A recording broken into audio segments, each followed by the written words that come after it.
Okay, I'll just record to this computer. Before I get started, I was gonna, of course, just do more review. Last week we just did the basic outline of the four directions. Today I was going to maybe give examples and then hear some of your examples of what you're putting in the four directions. And then I could answer any questions like why would we do this? Why is it important? In what ways can it facilitate other practices, like other things that a person maybe wants to do? And so last week I began with a quote that basically points out that life itself is a practice. And I obviously really resonate with that idea, but it's using the word luck. And this is a weird word for us in English, but basically that there's three types. So this is a little bit of a review of what we talked about at the beginning last week. So the first type of luck is what you're born with. That's the cards that you're dealt. And that doesn't really change too much. It affects everything. Like it continues to affect everything to some extent, right? Throughout our entire lifespan. But that's what we're born with. And then we have what we create, which is the one in the middle. And that's what the practices are. That's how we create the luck. And then the fourth or the third one is everything that is beyond our ability to directly influence. So that would be everything that's happening in the world around us. And I really like it because it's simple, it's concise, and I think it sums things up pretty well. And I really liked it because it used the word practice. It just specifically said that life is a series, or can be at least, a series of practices. And for me, four directions is the base. Anything else that I do, anything else that I want to do, even redirection goes back to the four directions. So it just seems to make sense to kind of outline all of that before we dig into things like redirection technique. Chats. All right, so I'll try to share my whiteboard again. Let's see, I'll just do a new whiteboard. We'll use Whiteboard Classic because I don't like that one. Oh, hey, it's still here. Okay. I'm gonna make my arrow a little small. Where's my eraser? Okay, so we'll make a smaller arrow so that I can put boxes. And then I can hear what you all have been doing with your four directions over the last 4 or 5 months. Because I told you a bunch of stuff that I do last week. And I can make boxes. I don't know why they changed the whiteboard. Like, this isn't broken. This is a really good whiteboard. Although my squares are very disproportionate. Let me fix that.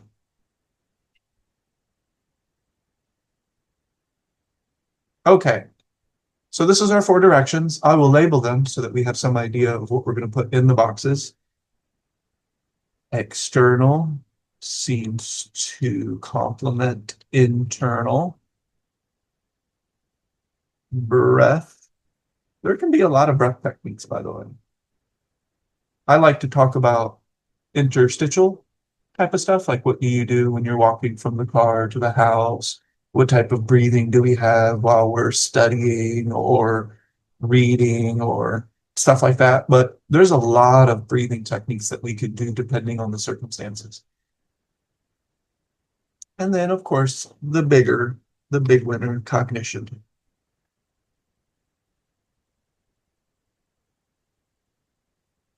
And in my opinion, that's the fun direction because I get to do lots of stuff in that direction. And I'm not saying I don't get to do fun stuff in the other directions, but I just really love the cognition direction and what can be done with it. All right, so yeah, it's been about what, 4 or 5 months since we've had consistent group studies. Of course, I took a break because I was studying for comprehensive exam number two, excuse me, comprehensive exams, because there were 7 of them. So yeah, I needed to make, and then 11 exams overall because I had finals as well. So I just needed to shore things up a little bit, tighten up my focus. And I needed it because, oh boy, was there redirection. Like, holy shit, was there redirection. And this practice, I would have quit without my practice. It was because it was so hard and it was so daunting. And I didn't give up and I kept on going because of the practice. The practice is what facilitated that. And specifically redirection and everything that we used to talk about. I had to do it all. So, which I think also reiterates the point that it's a lifelong type of deal, right? It's not a quick fix type of thing.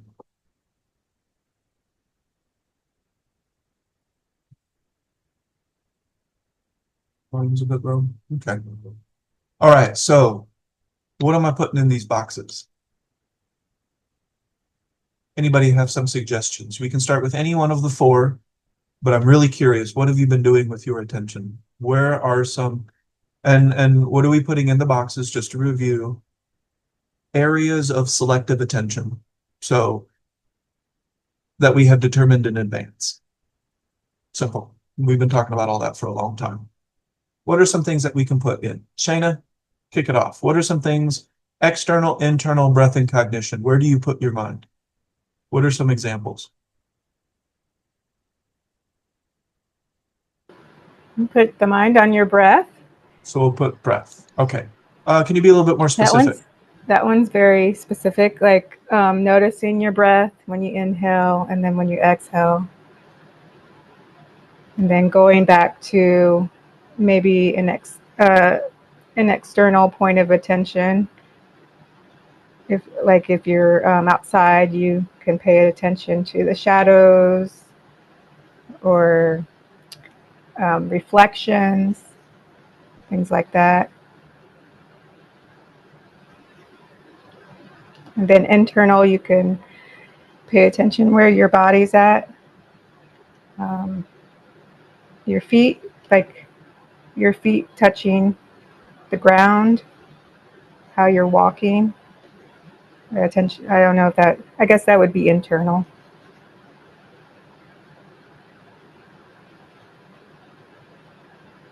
Good ones. I guess cognition. If you need help, you could have like a mantra that you said. Would that be Sure. part of cognition? Absolutely. Yeah. If like when I'm driving, driving my car in Chicago here. Mm-hmm. It gets a little bit crazy. Reminders that I cannot control the other people driving their cars. Mm-hmm. So that's something I remind myself when I'm driving. Okay, those are good ones. I accept all of them. Yeah, I also remind myself that how I want to drive, to be kind to other people that way too. Yeah. It's just a reflection of what I want when I see something I don't want. Nothing wrong with a little self-regulation. I mean, it's yourself. You might as well keep it as regulated as possible. That makes sense. All right. Anyone else? Do you have some additions to make? Anything that you've been doing with your brain and your attention that would fit into these? I like the tactile when watching I can't hear you, Ida. Can't hear me? It's a little bit low. Like you are there, but it is just a little bit. I can hear you better when you said you can't hear me. Yeah, I'm finding it all very low, the volume, but then I thought that's possibly just me and maybe I need hearing aids or something. No, it's low on my end too. Yeah, just a little bit your though. volume, yeah. I can still hear you though.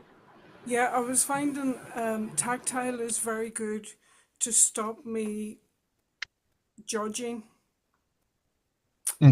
mostly other people and things that I'm watching on television, perhaps that it's something that my husband's watching, and if I want to spend time with him, I have to be there and participate in this. Yeah. So I find that tactile plus breathing together works very well for me and um, helps me listen to him Mhm. and his concerns about what he's perceiving. Also, it helps. Those three things, touch, breath, and audible, are all very valuable for just stopping the judgment in my Mhm. head about those situations. So Yeah. the touch one, I think, has become more for me. Like Shana was saying, in the car, we changed our car last year, and the steering wheel has got a slightly more texturized wheel, Mhm. and I find that has brought me back a wee bit to more tactile in the car.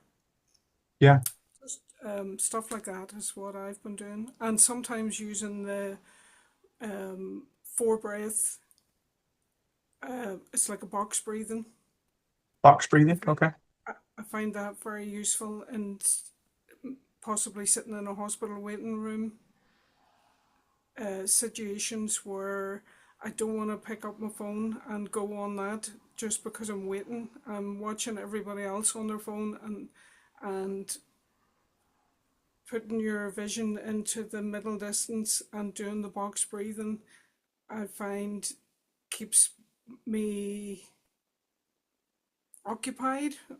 That's maybe not the right word, but in those moments, without resorting to lifting my phone and going on Facebook or Instagram, that sort of thing. That's what I've been doing. Good examples. I don't think that we touched on too much over the years how all four directions are utilized in redirection. I think often we focus on cognition, because we're going to talk to ourselves, because typically the redirection, typically, but I can give you a ton of examples where it's not, but typically the cognition, we're talking to ourselves. And so that's what we're redirecting is our own internal chat, right? So we would use functional chat as opposed to the dysfunctional chat, which is automatic and it's repetitive and it's habitual. However, we can use much more than just the words, just the mantra. So tactile touch is perfect. That's a really good one to remind you, that you exist. And then what I really like is that in the example of redirection, Ida kind of gave the combining of directions because that's ultimately what we want to do. We want to, what's a little bit of external with a little bit of cognition? What's a little bit of external with a little bit of internal and a little bit of breath and a little bit of cognition, right? So we want to the best of our ability in the moment and the best to our memory, the best that we can remember to do this, it's really great to have all four directions at least somewhat involved. It's important to not necessarily look at this as like a static thing either. It's 2 degrees. Maybe in one moment, you're touching the steering wheel that has a little bit more texture. And so in that moment, you do have a little bit more focus on your external. Oh, I got my internal and my external. No, no, no. Tactile touch that's a great mix of the two, right? Because it's the outside world touching our inside world. So that's a great, it's not static. It's a nice combination of the two directions to arrive at a technique. And I think that's really great. And then I think that when we would do the redirection technique, we would include breath. We would include body awareness, and then we would include cognition. But I think tactile is a really good one. And I would sometimes invoke the tactile when I would have my objects of reminder.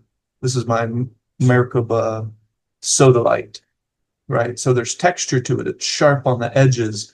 I like to feel how it's a square because I can feel like all four sides.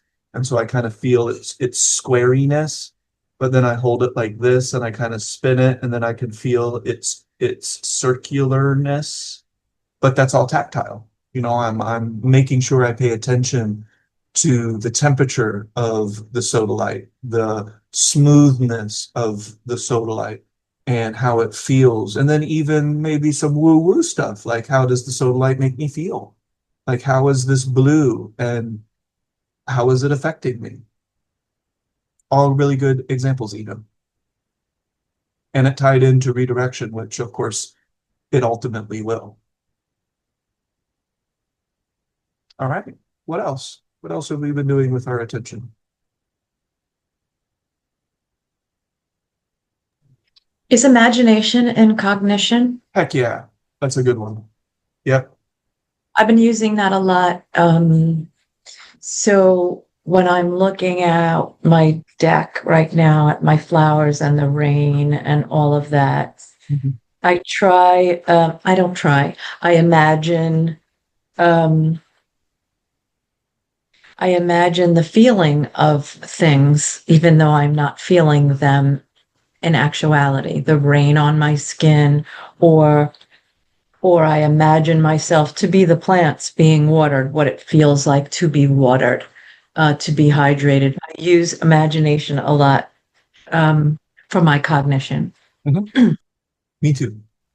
But that is in the moment. It's not predetermined. Although I use it so much, it feels like it's predetermined because it's an automatic in my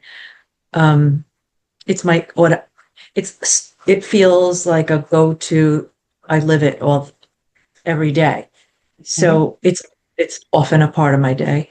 And the other stuff I do also, the proprioception, I do a lot of feet stuff now because I had that plantar fasciitis in my foot. And so instead of focusing on trying to cure the plantar fasciitis, which is resistance to me, I do pay attention to different kinds of exercises and stretches just to bring awareness to the various feelings of my foot, but also that my toes are spread inside my shoes when I walk, and how I'm rolling off my feet, like when I'm walking. So I'm aware of my feet on the ground, but with a lot more detail while trying to hold, focus on my breath. But yes, sometimes my imagination or my feet on the ground will pull a lot of my attention, and the others get much lower in volume. And then I need to remind myself to keep them all active in order to stay fully present.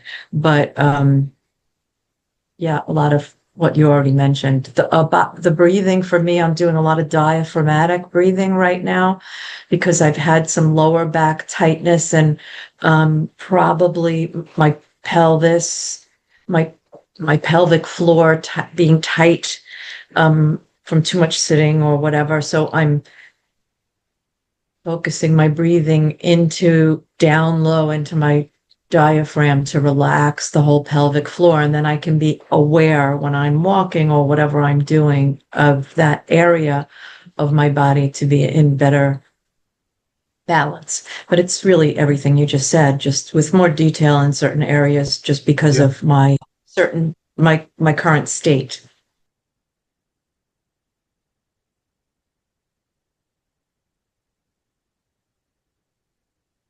And I did have a little, I couldn't hear Ida. I just hooked up my computer to my Bose speaker, so I don't have the issue anymore. But I heard her saying something about not judging everything just by looking at things without necessarily rating it or scorekeeping it in any way.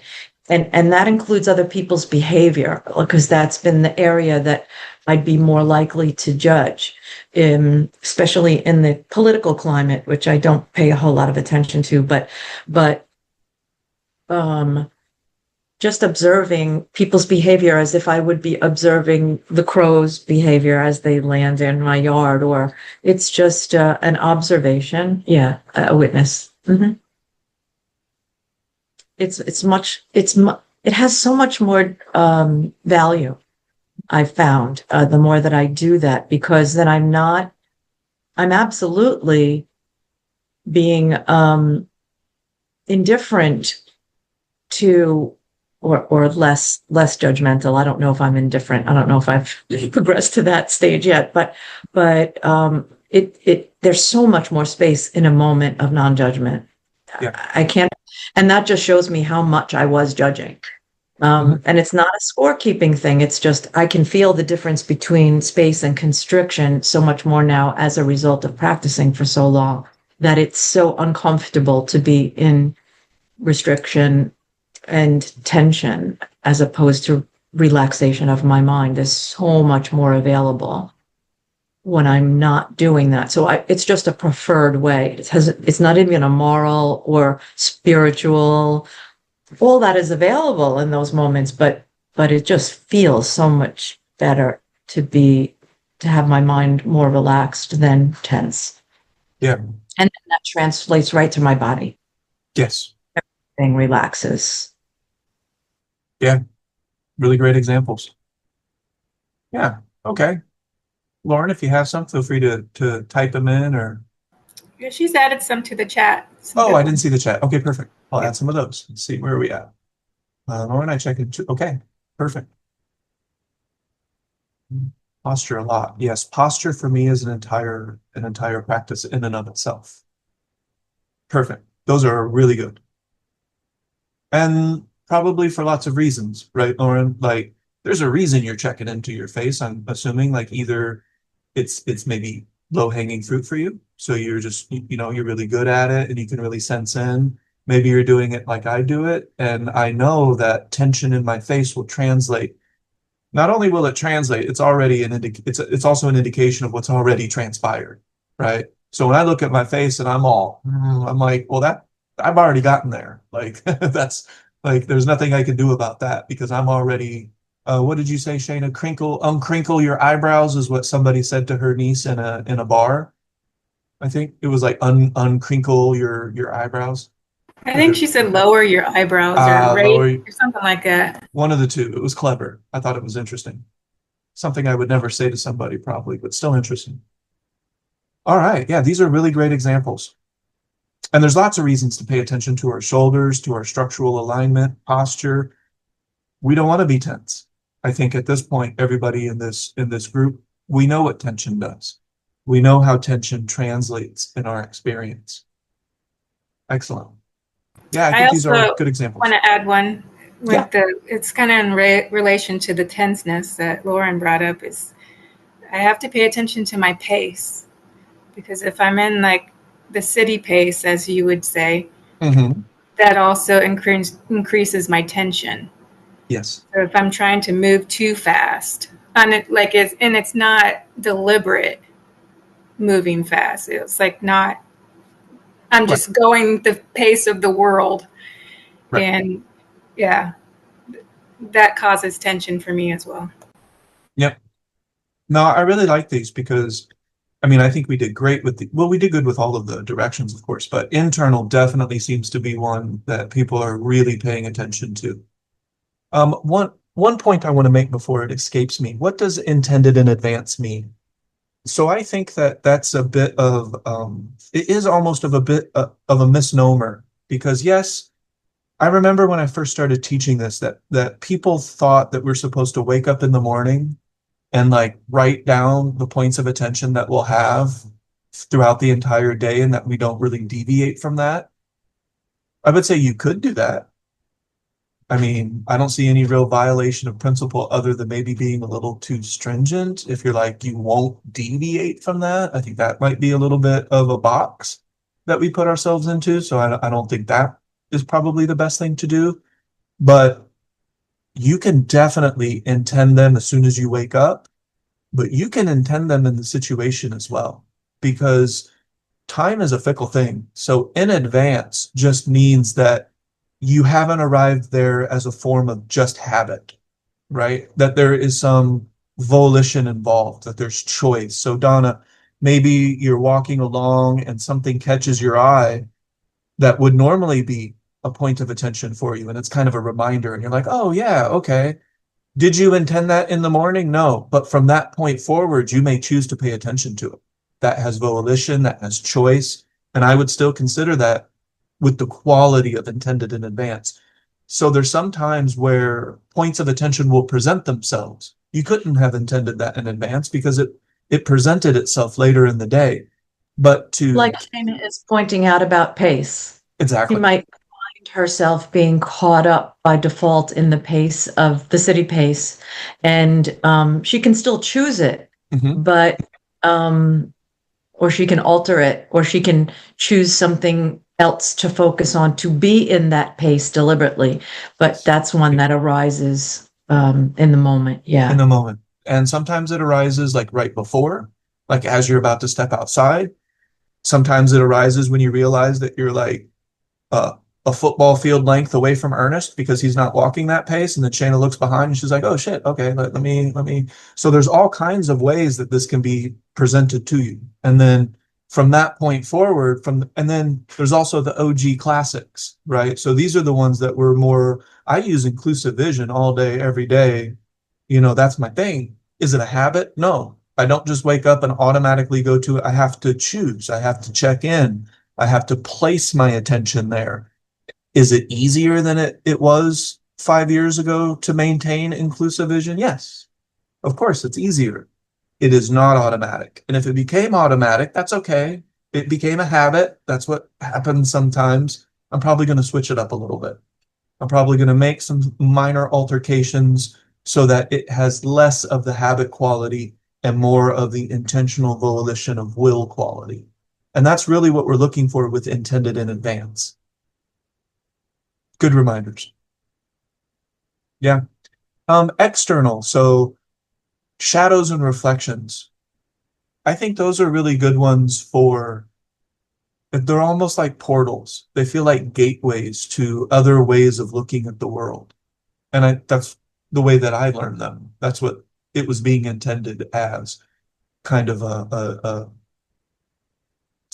an opening, looking at the world from other than the usual perspective, right? So is looking at shadows and reflections going to make you smarter or make you better or, inherently of themselves? No, probably not. But if somebody's sneaking up behind you and you're aware of the reflections, who knows? It could save your life. You never know. I have one to add there. Okay. I like to notice that the changing light of the day in general and how the morning colors are different than the afternoon colors that are different than the sun dusk colors. And even as evening gets darker, degrees of darkness. When you first shut off the light, you're like, this room is really dark. I love a dark room. But then as your eyes adjust, you can see the street lights coming in through the blinds, and I'm aware of the changing light and the colors associated with it, how different colors pop. And there's something about the quality of the time of day where the sun is in the sky that focusing in on brings me is a good thing for my practice, and I enjoy it. Thank you. Those are good ones. Excellent. The light and the dark and the half light. That's a famous part of a poem. I think it's Yeats, the light and the dark and the half light. And that just reminded me of it when Donna was speaking there. Mm-hmm.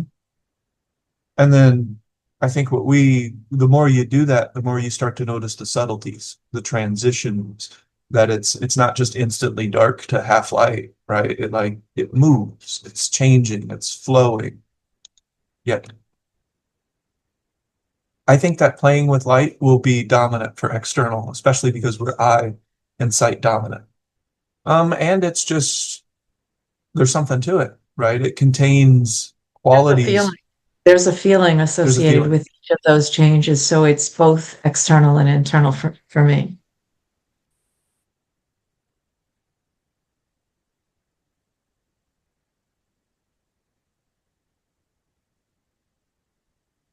Okay, so breath. I like breath. I sometimes like to mix imagination with breath. So to go along with the diaphragmatic breathing, I don't imagine a person is doing it because that's weird, but especially like a specific person. But sometimes I imagine that like there's a touch, like somebody is touching my ribs, like around 9 to 11th, rib behind me. And I breathe into their hands. This was an exercise that Roger did with me when we were doing his Traeger approach.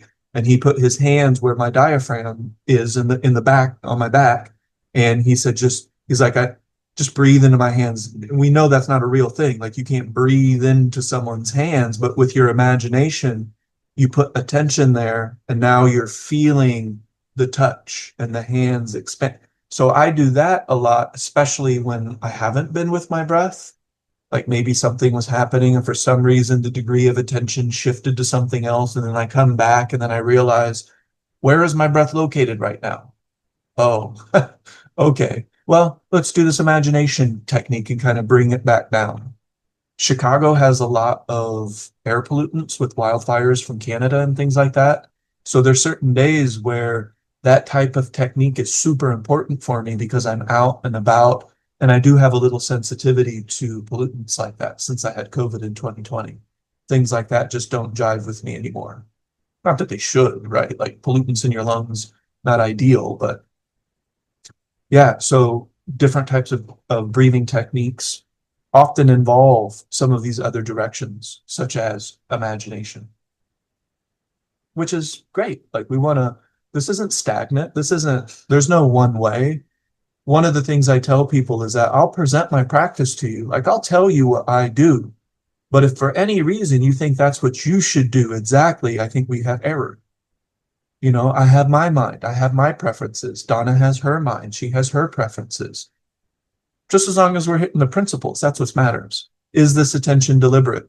Is this attention being placed rather than just arriving on its own happenstancely? And if it arrives on its own happenstancely, fine. Take possession of it again. It happens. In the beginning of this practice in the early years, I must admit I wanted to know exactly what you were doing, Ernest, I get it. Yeah. so that I could follow that and see if it worked for me. But Mhm. that was kind of a lack of trust in your own intuition and your own ability to know yourself and find out how I operated over those years has given me the ability to just do what comes naturally for me, and some of those are really my strengths now, and the thought of following somebody else religiously now just seems really weird.